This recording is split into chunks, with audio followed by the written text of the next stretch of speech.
ฮะของฝากเอามาปีกให้โดยเก็บมาแต่ใช้นี่มาแต่สวนกับน้องสายไปเมื่อกี้นี้อืมเอาให้ข่อยบ่โดย โดยขอบใจละลายเนาะ สีดอกแคโอ้ยพี่น้อยเนาะนำใจงามตลอดเลยเนาะ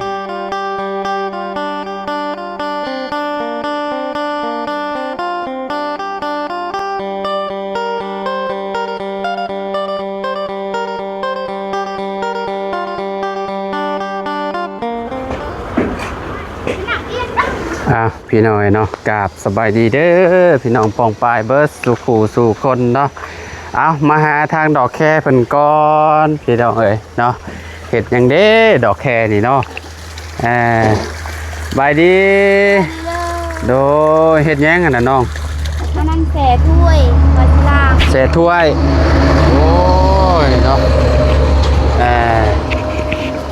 ไล่บ่ไล่บ่ได้อยู่เนาะได้อยู่ดอกได้เนาะเห็ดกินยังคือว่าสิล้างถ้วยล้างบวงอันนั้นลวกมีเมื่อกี้นี้ลงมีบ่โดยโอ้พี่น้อยเนาะเป็นได้ใส่ห้องน้ำโอเคบ่โอเคแต่ว่าตอนแรกจังหน่อยน้องว่าสิไปซื้ออันนั้นซื้อยังอันนั้นทางน้ำแล้วก็ท่อน้ำนะทางน้ำแล้วก็ท่อน้ำโดยสายยางครับบ่โดยสบายเวลามันเปื้อนยางเขาล้างเด้อ๋อโดยพี่น้อยเนาะอ๋อผักอีตู่เฮือนลาวขึ้นลายแท้เนาะนี่คักเลยนี่เนาะกินกับข้าวปุ้นโอ้คักแล้วนี่อันนี้บ่ตูนว่าสิปลูกมื้อนั้นแต่เราจักมื้อใดเราสิเอามาปลูกอยู่เฮือนเฮือนชุมเฮาเฮือนผักน่ะคักแล้วนี่เอาไว้ใส่แกงนั่นแกงนี่แกงออมนี่ก็คักได้โดยลายลีนี่เนาะชุมเจ้าเอาในมันมาแต่ใช้นี่ซื้อมาบ่ได้ซื้อในแบบว่าปลูกอยู่ให้แล้วก็มาปลูกอยู่ให้แล้วก็มาเนาะโดยแบบว่าปลูกต่อเลยเด้แบบว่านี่มันก็แค่มันหอมมะลิพี่น้องเนาะบ้านเจ้าหอมผักยังนี่ดอกแค่ตะไบละบังตะไบละบังตะไบบังบจักก็คือกันนั่นแล้วบ้านคอยห้องพักนางตู่เลยพักนางตู่กับบ้านน้องก็เอิ้นว่าบัดตะไบบังบัดตะไวตะเวนตะไวโอ้หวานยากแค่ว่าบ่เป็นดอกค่ะโอ้หอมเลยโอ้ยสุดยอดเลยนี่เนาะเวลาฝนตกแห้งๆมันน้ำมันไหลสอบไปบ่มันบ่ล่มบ่นี่เป็นตายเสียดายแล้วนี่คือบ่เอาไปปลูกหม่องไม้นี่ฮะยังเด้ยังบ่ทันปลูกแพ่ว่าฝนตกยังบ่ทันแห้งเด้คันเฮาเอาไปปลูกยังบ่ได้ฝนตกมันก็ตายเอาหดเอาเลยปอดใส่ให้เบิ้นได้บ่ว่าระวังยังมันส่วนตุบ่ว่าเอาหดก็ได้หดน้ำมันบ่แบบว่าเวลาฝนตกให้สิปลูกอยู่ให้เด้เสียไปปลูกปลาไว้อยู่ให้พุ่นโดยคันว่าปลูกแถวเฮือนนี่แบบว่ามันดินมันแห้งในดินแถวนี้เป็นได้ตู้คือว่าเมื่อนั้นไปใส่น้ำเกลือบ่เป็นได้แล้วใครเนี่ยเราบ่โดยคลายแล้วมีแห้งแล้วเนาะโดยผู้เฒ่าเนาะขนาดเฮาผู้หนุ่มเวลาร้อนๆนะเฮาก็ยังรู้สึกว่าแบบเมื่อยแล้วก็เพลียอะไร8 มื้อไป8 วัน8 มื้อไปใช้8 วัน8 มื้อไปซักเราเด้แบบว่ามื้อ7 มื้อนั่นก็ซักแล้วก็มื้อเดียวนั่นก็ใส่น้ำเกลือแล้วไปซักยา8 มื้อ7 มื้อแล้วก็ใส่น้ำเกลือมื้อที่8โดยมีแห้งเริ่มบัดนี้เนาะยิ้มได้แหละพี่น้องเนาะเข้าเป็นแล้วบ่ห้องน้ำเป็นตู้แล้วก็เข้ายังบ่ทันซื้ออันนั้นทางน้ำเด้เห็นเวลาเฮาซื้อปะไว้กับเวลาไผสิเข้าก็สบายเนาะอันนี้ประเดิมเด้อบ่เจ้าของยังเข้ายังบ่ได้เข้าจังซี่ยังบ่มีทางน้ำยังเด้แต่ว่าอาบแล้วเมื่อวานนี่อาบอยู่พุ่นแล้วอาบน้ำแล้วเนาะอาบน้ำใส่แล้วเนาะฮะลูกกินละปลาใช่ละปลาค่ะใส่ ใส่ลับปลาตุ อันนั้นผักเสริมผักหยัง ใบสะระแหน่ โดย ผักสะระแหน่เนาะอันนี้ อันนั้นน่ะเบาเสียงเบาอันนั้นน้องฮู้ ต้นผัก ผักอันยังก็ผักสะระแหน่น้องปูเลยผักสะระแหน่น้องไม่ได้ปลูก ต้นผักเสริม โดย บ้านนาห้องผักเสริมบ้านทำเจ้าห้องผัก สะระแหน่ ผักหยัง บัดเทิม บัดเทิบ ร้อนก็ได้ ดะรอน บัด บัด เราะ บัดเดาะ ร้อน เดาะรอน ร้อน โอ้อันนี้ธรรมชาติเนาะน้องดอกแคเนาะแบบว่าบ่ได้ใส่ปุ๋ย อันนั้ ใส่ น หยั ป ง ลูกไม้อันนั้น บ่ได้ใส่ มัน ปุ๋ย งามบอนนั้น ใช่ อันนี้เก่าแล้วมันคือบ่ค่อยปรุงปานใด โอ้เวลาขึ้นเฮือน ไปใส่ชั่วไก่นี่พี่น้องเอ้ยเนาะขึ้นเฮือนใจดีนี่เตรียมโตรถเนาะอันผักเสริมมันน้ำดอกแคนี่ โดย คอรถแล้วนี่พี่น้องเอ้ยเนาะชั่วไก่โอ้ยคัก แซ่บเนาะ แม่นโอ้ บ่คอดอกเพราะว่าน้องก็กินน้ำเด้ เก็บไปใส่อันชั่วกินน้ำกันรถนี่ โดย คักปัญญาเนาะ จัก ในการอยู่โอ้นี่ผักบุ้งเนาะ โดย โอ้ผูกไว้ในคลองมานี่เลยพี่น้อยเนาะ คักเนาะ โดย ในเฮือนน้องเพิ่นเนี่ยโอ้นี่ยอดมะกะทินนี่กินกับอันนั้น กินกับมะฮุ่ง ตำมะฮงเนาะปลามีก้อนดอกแค่โอ้ยเสียดายเด้บาดกินเจ้าเด็ดมาเลยมื้อใดค่อยสิชวนน้องๆเพิ่นตำมะฮงกินก่อนเนาะนี่ปลาเมียนเนี่ยมันก็แก่ทิ่มละลามโอ้ตัดยอดเต็มอยู่นี่แถวนี่ยอดมันบ่ตะคักนี้นี่ยอดเต็มอยู่จัดการเลยเด้นี่เนาะคักแจมนี่ผักคะบ่มีแล้วนี่เนาะ มันบ่ค่อยออก มันแก่ไปแล้วเนาะ โดย เผาไปแล้วพี่น้องเอ้ยเนาะโอ้ยเนาะต่อเพื่อนเจ้าแล้วเบิ่ละบ่มันยังก็ได้แปลว่า ยังแต่ทาสีมื้ออื่นห้องน้ำบ่าวบุญไอ้บุญคงเรามื้ออื่นเราสิว่าสิไปทา ทาสี ห้องน้ำบ่ โดย เรื่องเฮือนเรื่องซ่านเจ้าได้ซะ แล้วมันแล้ว แปลว่าแล้วจบแล้วเนาะ โดย บันไดทางขึ้นก็มุงเรียบร้อยเนาะ โดย คักแล้วพี่น้องเอ้ยเนาะเวลาฝนตกฟ้าโล่งก็บ่ย่านแล้วบัดนี้เนาะ โดย เด็กการอยู่คือวันนี้เนาะ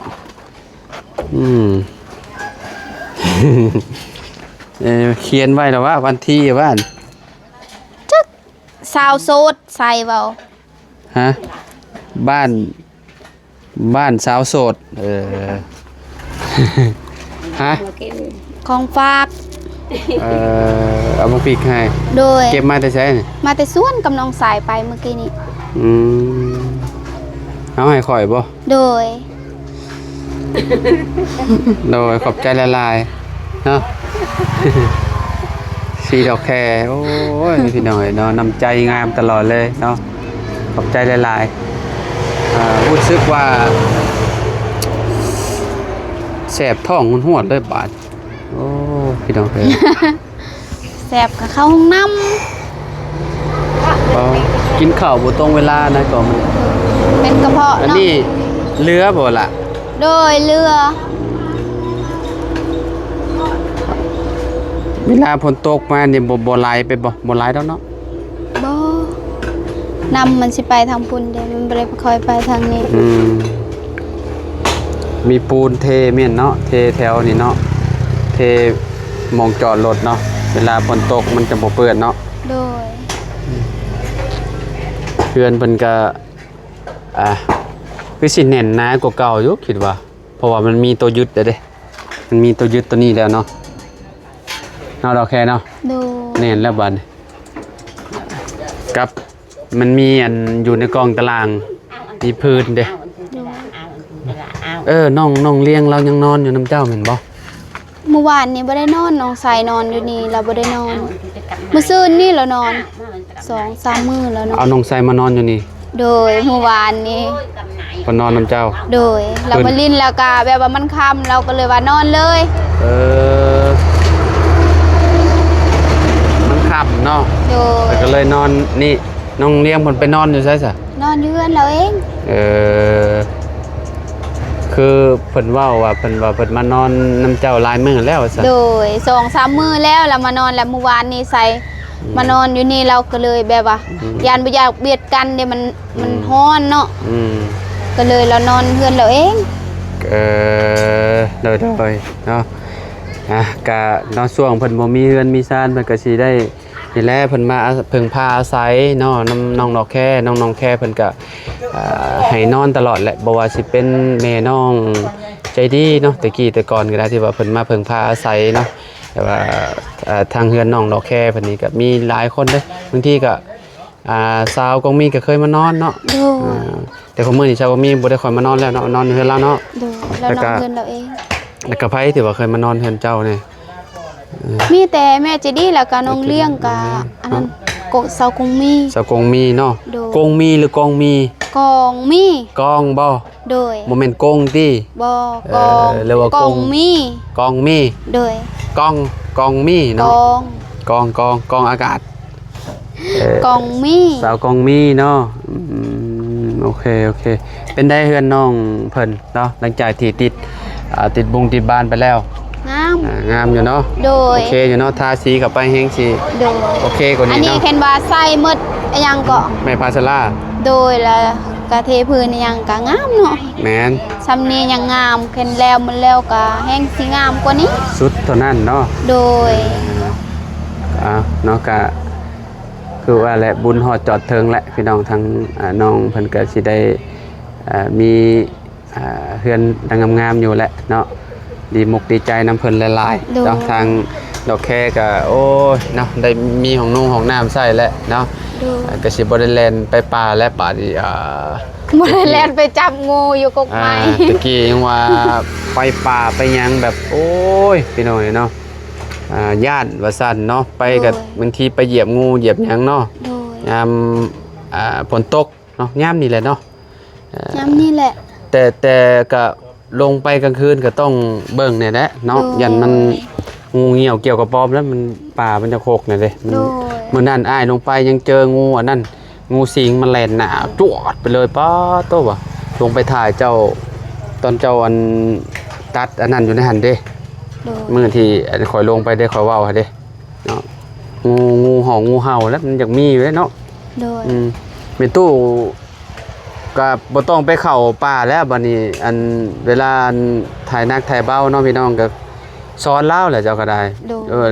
ยันลาวแบบว่าบ่เคยใช้แหละยันแบบเราอันเข้าห้องน้ำน่ะยันเราแยงๆหั่นนะ โดย ยันบ่ทรงดอกเขาว่าผู้เฒ่านี่ยันกล้าอยู่บ่เด้ หัวอยู่ กล้า ยุ่มๆอยู่ฮะ โดย แต่ว่าเราสิกล้า เอาแม่ อยู่ จะ บ่ ดีอันนั้นบ่แม่นแม่สาวกรุงมีก็บ่เคยเข้าเราก็ยังเข้าแล้วดิ นี่เราเข้าแล้วบ่ท่านนี่ โดย เราเฮียนเข้าเนาะ โดย คืออยู่ซะเนาะมันทันสมัยแล้วคุมื้อนี่คันว่ามีห้องน้ำแต่คือแบบมันดีหั้นน่ะเนาะเฮาชีวิตเฮาแล้วเคยแบบแล่นเข้าป่าตลอดเลยหั่นน่ะเนาะเปลี่ยนลองเบิ่งเนาะมาเปลี่ยนเข้าห้องน้ำลองเบิ่งหั่นน่ะแต่ก่อนสมัย30 ปีที่แล้วจุ่มข่อยก็แบบนี้แหละ โดย อยู่แถวหมู่บ้านจุ่มข่อยก็สิเข้าในไปในป่าคือกันเวลาไปถ่ายนักถ่ายเบ้าเนาะพี่น้องขออนุญาตเนาะแบบลำบากได้เวลาฝนตกฟ้าลงนี่คือแบบโอ้ยจะสิไปทางใดพี่น้องแต่ว่าอันนี้มันทันสมัยแล้วเนาะน้ำประปาก็มีแล้วเอากับเปิดน้ำเขาเลยแล้วก็อาบน้ำอยู่หันแล้วก็บ่มีภัยเห็นเฮาอีกเนาะบ่ต้องย่านนั่นน่ะพี่น้องเนาะไฟฟ้าเมื่อใดอันเดิน ซึ่งยังบ่ฮู้เลยเมื่อวานนี่ก็ว่ามื้อนี้แต่ว่ายังบ่เห็นก็บ่ฮู้คือกัน แม่นบ่เมื่อวานนี่ว่าสิขาวบ่ โดย แต่ก็บ่ได้มาบ่ เมื่อวานนี้ก็คือกันมื้อนี้ก็คือกัน บัดนี้ว่ามื้อนี้เลื่อนไปอีก โดย คือกันเพื่อว่าสั้นเนาะ ใครแน่แต่มีไฟฟ้าอยู่เฮือนจริงๆเนาะ โดย คันบ่มีในเฮือนจริงๆนี่ก็เฮ็ดอันนี้ก็บ่ได้แน่นอนพี่น้องเอ้ยเนาะ โดย ลำบากแน่นอนเพราะว่าอันนี่กับใส่แนวปาดเนาะเหล็กนี่ใส่แนวปาดอันนี้แม่นหมดเลยแม่นทุกสิ่งทุกอย่างเลยเรื่องไฟฟ้านี่พี่น้องเอ้ยเนาะคันว่าบ่มีไฟฟ้าแล้วก็เรียบร้อยแล้วเนาะยากๆเนี่ยแหละพี่น้องเอ้ยเนาะไปซะเดี๋ยว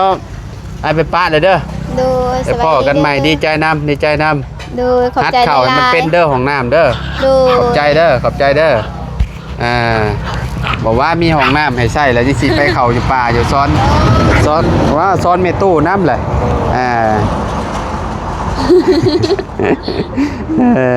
กินข้าวแรงเรียบร้อยเนาะ โดยกินแล้ว โอเคข้าวออกแล้วบ่